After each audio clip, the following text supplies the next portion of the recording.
to Berry School. Send your kids to Berry Schools, a place to realize your dreams. Berry Schools. Send your words to Berry School. Send your kids to Berry School. There's no other place like Berry Schools. Hello, my Jss2 students, and welcome once again to Berry e-learning. Today we'll be looking at Pythagorean triples. Pythagorean triples. Yes. Now last time we talked about Pythagoras theorem, where we say that for a right angle triangle, the square on the hypotenuse is always equal to the sum of the square on the two other sides of our triangle. Today we're looking at Pythagorean triples. Now we say when any three whole numbers, say A, B, and C, satisfy Pythagoras theorem, they are said to form a Pythagorean triple. When any three whole numbers, say A, B, and C, satisfies Pythagoras theorem, then they are said to form a Pythagorean triple. What that means is that whenever we have three numbers that obey Pythagoras rule, for instance, we have a right angle triangle. Well, a right angle triangle with these three, that will be 3, 4, and 5. Now, the set of numbers 3, 4, and 5 obey Pythagoras theorem. Pythagoras theorem states that the square on the hypotenuse, is always equal to the sum of the square on the two other sides. That means the square on this side, which is our hypotenuse, is always equal to the sum of the square on the two other sides. So whenever we see three whole numbers that satisfies this rule, the three numbers are referred to as Pythagorean triples. Let's see, this 5 square is 25, is equal to 4 square is 16 plus 3 square is 9. If we check, 16 plus 9 gives us 25. So these three sets of whole numbers are referred to as Pythagorean triples.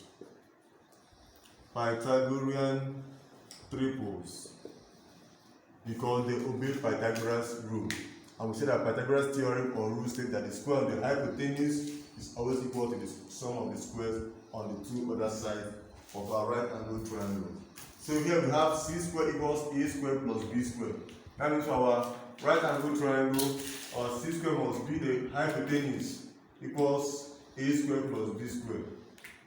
That we have it, a right angle triangle of this form, they obey Pythagoras rule, and so they are called Pythagorean triples. Now, examples of Pythagorean triples include, we have 3, 4, and 5 as I used on the board. They are called Pythagorean triples because they obey Pythagoras rule. We have 5, 12, and 13. 5, 12, and 13. For these sets of numbers, the highest one represents the hypotenuse.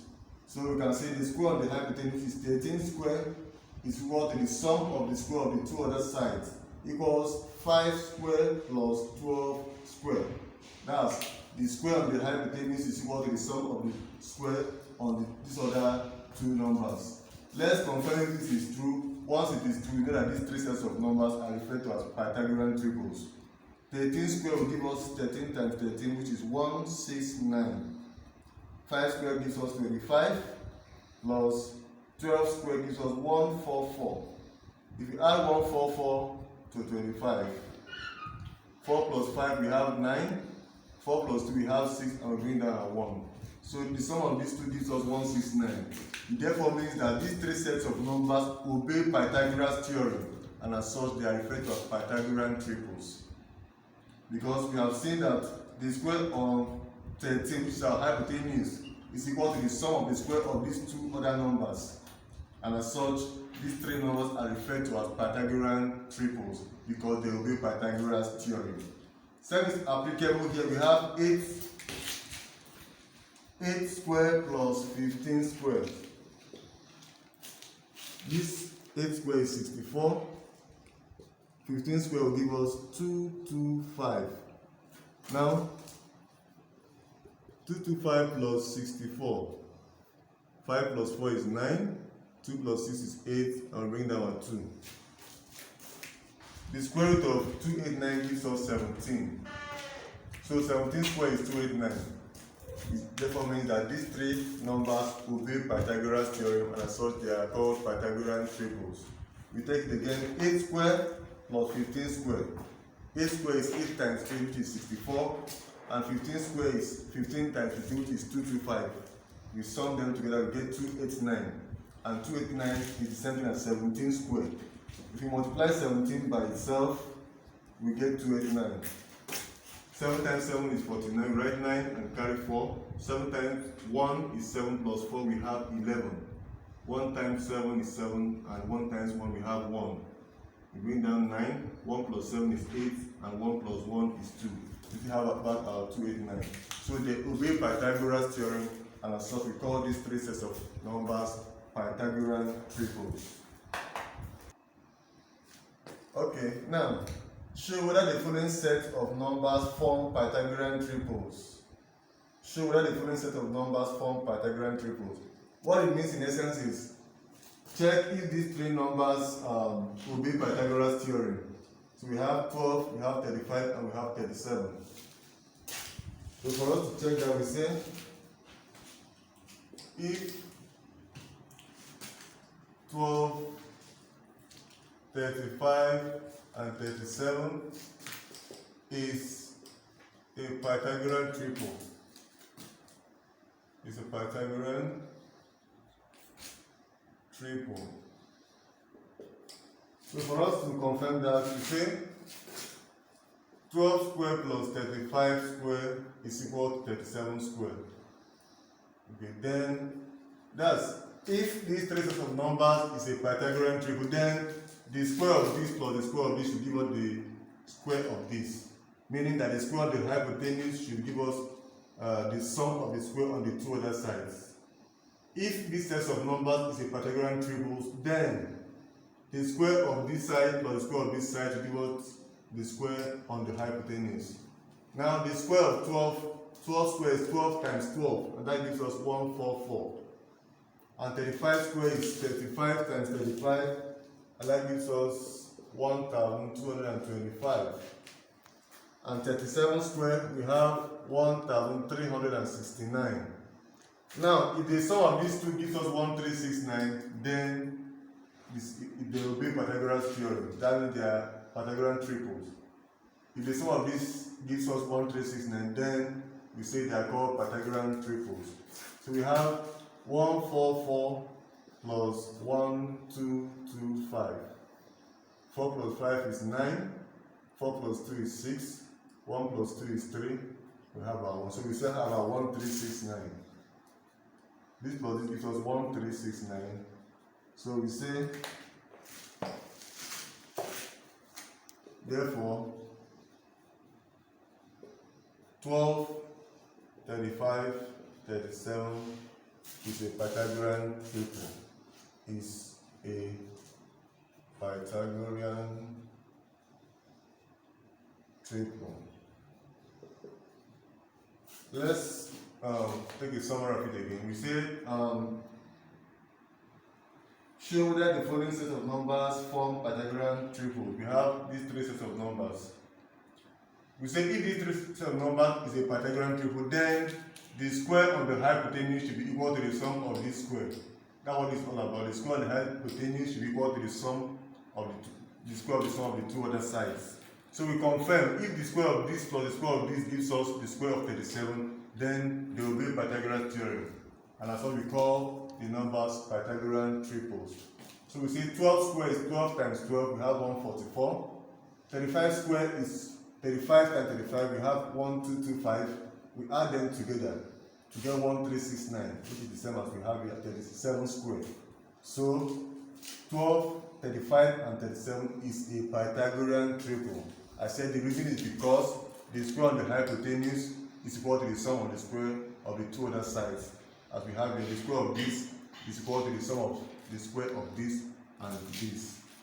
The second, we say if 16, 24, and 30 is a Pythagorean triple. Is a Pythagorean triple, then 16 square plus 24 square should be equal to 30 square.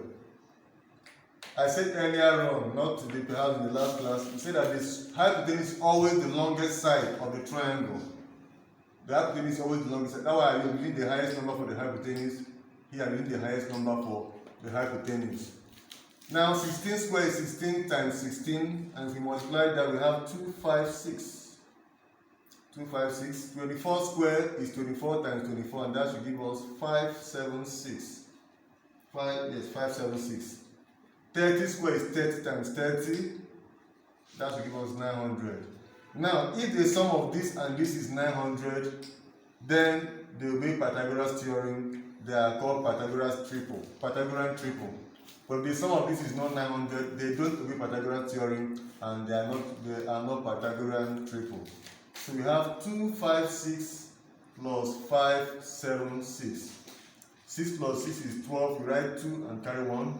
1 plus 5 is 6, plus 7 is 13. We write 3 and carry 1. 1 plus 2 is 3, plus 5 we have 8. So we have 832. Of course, is not equal to 900. Say, therefore, 16, 24, 30 is not a Pythagorean triple. Therefore, it's not a Pythagorean triple. We go again. If this set of numbers is a Pythagorean triple, then the square on the hypotenuse should give us the sum of the square on the two other sides. That's 16 squared plus 24 squared should give us 30 squared. So we check. 16 squared is 16 times 16, that's 256. Plus 24 squared is 24 times 24, that's 576. Equals 30 squared is 30 times 30, which is 900. If the sum of this gives us 900, then they are Pythagorean triples. But if the sum gives us anything more or less than 900, then they are not Pythagorean triples. We add this together as we did here. We got 832, which is not up to 900. And I saw this is not equal to 900. Therefore, our set of numbers is not a Pythagorean triple. Alright, let's see if these three sets of numbers is a Pythagorean triple. So we say 14 squared is 14 times 14, that's 196, plus 48 squared is 48 times 48, multiply that should give you 2304. Then 50 squared is 50 times 50, and to give us 2500. If this sum gives us 2500, then they are Pythagorean triples. We have 196 plus 2304. 6 plus 4 is 10, we write 0 and carry 1. 1 plus 9 is 10, plus 0 is 10. We write 0 and carry 1. 1 plus 1 is 2, plus 3 we have 5. And bring down 2. We have 2500 as same as 2500. But the sum of this gives us 2500. So we say therefore 14, 48, and 50 is a set of Pythagorean triple. Pythagorean triple. We say for us to get sets of Pythagorean triple, the sum of their squares should give us the square of our hypotenuse. So 14 squared plus 48 squared should give us 50 squared if they are Pythagorean triples. So we confirm that 14 squared is 14 times 14, we have 196, plus 48 squared is 2304. We add this together as we have done to see if we get 2500 or something different. We add them together and we saw that it tallies, it matches with this. So we say that this is a set of Pythagorean triple. Okay, now the sides of a triangle are 7 cm, 25 cm, and 26 cm. Show whether this triangle is right angled or not. Remember we talked about Pythagoras theorem. We said that Pythagoras theorem said that it applies only in a right angled triangle. So we have to check if this is a right angled triangle or not. If these sets of numbers are Pythagorean triple, then it's a right angled triangle. But if it is not, then it is not a right angled triangle, because Pythagoras theorem and triples applies only in a right angled triangle. So we can sketch a right angled triangle. with our 90 degrees. We say that the sides are 7 cm, 25 cm, and 26 cm. The longest side is always the hypotenuse. So let's assume this to be a right angle triangle. So we have these sides. We now say 7 square plus 25 square should give us 26 square. That's if it is the access of Pythagoras theorem. We try to apply this. 7 square is 49. That's 7 times 7. 25 square is 625. That's 25 times 25. 26 square is 26 times 26. And that gives us 676. If the sum of these two gives us 676, then it is a right angle triangle. But if it does not, it is not a right angle triangle. So we have 49 plus 625. 9 plus 5 is 14. We write 4 and carry 1. 1 plus 4 is 5 plus 2. We have 7. And we bring down our 6. So we have 674 is not equal to 676. So it is not a right angle triangle. So it's not a right angle triangle. Let's go through it again. The sides of the triangle are, we have 7 cm, 25 cm, and 26 cm. But to show that the triangle is right angled or not. I said, for us to make this a right angle triangle or not, if this set of numbers obey Pythagoras theorem, then it's a right angle triangle. But if it does not, then it is not a right angle triangle. We have seen 7 square plus 25 square is equal to 26 square. 7 square we have 49 plus 25 square we have 625. We add these two together to get 674, which is not the same as 676, and as such it's not a right angle triangle because we have different numbers. So the square of this plus the square of this does not give us the square on hypotenuse. So we write Pythagoras rule. The Pythagoras rule is not true for the triangle. It's not true for the triangle. So therefore, it is not a right angle triangle. It is not a right angled triangle. Yes, with that we have come to the end of the class. But I will give you an assignment. I'll give you an assignment for you to submit. Take down this assignment. Which of the following are Pythagorean triples? Which of these three sets of numbers are Pythagorean triples? You know what I mean? Which of them will be Pythagoras theorem? Number 2, these dimensions are the sides of the triangle. State whether the triangles are right angle triangles or not. What it also means is like number 1. State whether these three sets of numbers will be Pythagoras theorem or whether they are Pythagorean triples. So just like number 1, don't get confused with the difference in grammar. When we say state whether the triangles are right angle or not, we are trying to say state whether they will be Pythagoras theorem or not. With that, we come to the end of the class. I've not been seeing your assignments. I give you a series of assignments and I'm here to see them. So I want you to submit your assignments so that we can mark and check your progress. See you next week. Keep on being obedient children. Be obedient to your parents and stay safe. Goodbye.